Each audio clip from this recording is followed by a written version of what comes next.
Thank you, Father. You know why this is so cool? My grandmother was from Newburgh.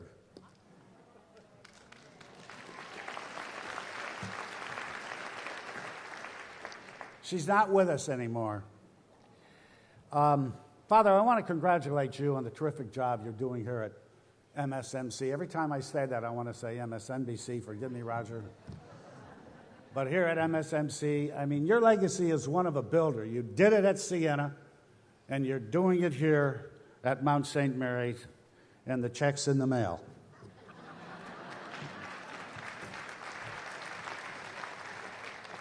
I want to thank the Board of Trustees, distinguished staff, faculty, my family, Jeff, Nancy, and Lydia, and all my friends. Well, not all my friends that came from Albany. I thank you for coming down and sharing this wonderful occasion with me. Father asked me to say a few words, and so I will, but I promise you I will be brief.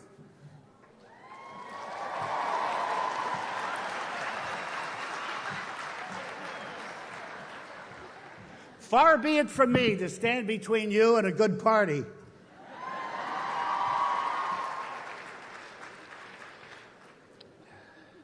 It is truly an honor to stand here before you, the class of 2012. You made it. You're here, it's proof. While I know there is a great deal of optimism, confidence, and good cheer under those mortar boards, I also know there's fear, ambivalence, insecurity, and today's new word, job anxiety.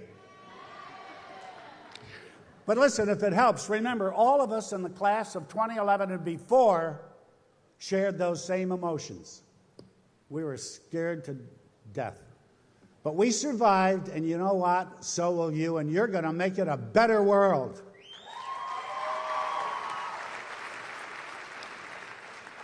This honorary doctorate degree, which I'm very, very humbled by but proud of, is for my work in the field of communications, and I understand, Father, you have a communications school here.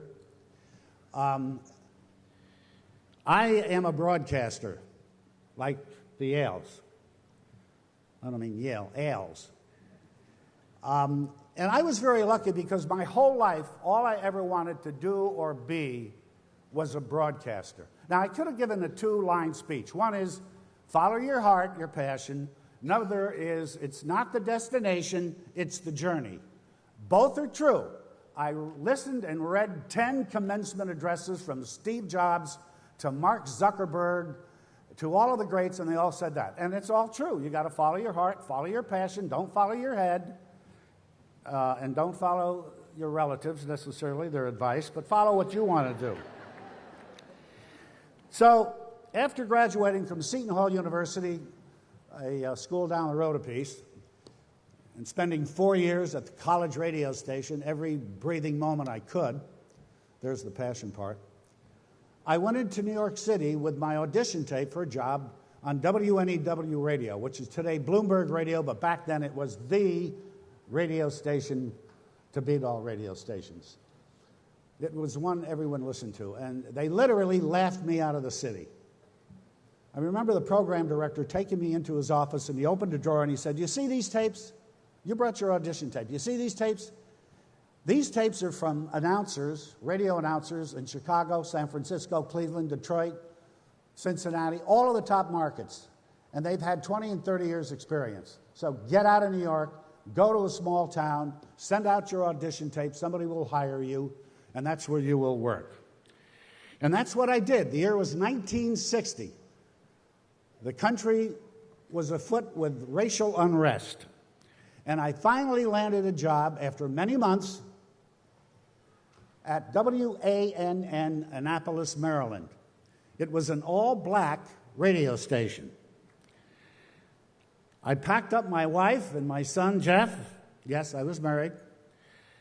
And off we went to Annapolis, where I became, you ready for this? Guy Joe, J-H-O-E, Guy Joe on the radio, get down, get funky. I had spent 4 years with voice and diction and elocution, and suddenly Hop Sack Adams and Theron Pinkney, two of my buddy DJs at WNNN, christened me Guy Joe on the radio, get down, get funky. They tell me it's a lot like the Broadway show Memphis. It was one of the best years of my life, culturally as well as professionally. One of the lessons I guess we all learned, and hopefully you will learn, is you have to take chances. You got to take risks. I remember I had a nun in grammar school, like you, Beth. We all had nuns, many of us. And when she wasn't whacking me across the knuckles, she wrote on the blackboard, and I never forgot this, that which hurts instructs. That which hurts instructs. And that stayed with me from whatever grade that was, 5th grade. I guess in today's vernacular, they would say no pain, no gain. Not experiencing any failure in life is rarely a sign of perfection, but rather a sign your goals are not high enough.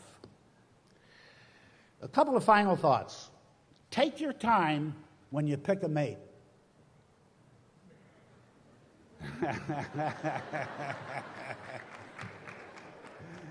Take your time when you pick a mate. He or she is not going to change. What you see is who you're going home to. Let me say this. It is life, and your parents will bear me out. God love your parents. Your life is so much more satisfying if you can share your victories and your defeats with a soulmate. It really is synergistic. 1 + 1 = 3. So take your time. Get the right mate. Also, do not forget your parents.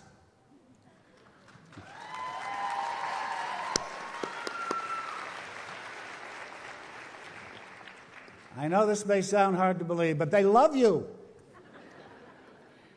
You don't realize how much love, energy, patience, and effort went into raising you. And you won't realize it until you are one. And call them, especially when you get older. And remember, there is an expiration date on blaming them for your career choice. And finally, ladies and gentlemen, keep God in your life.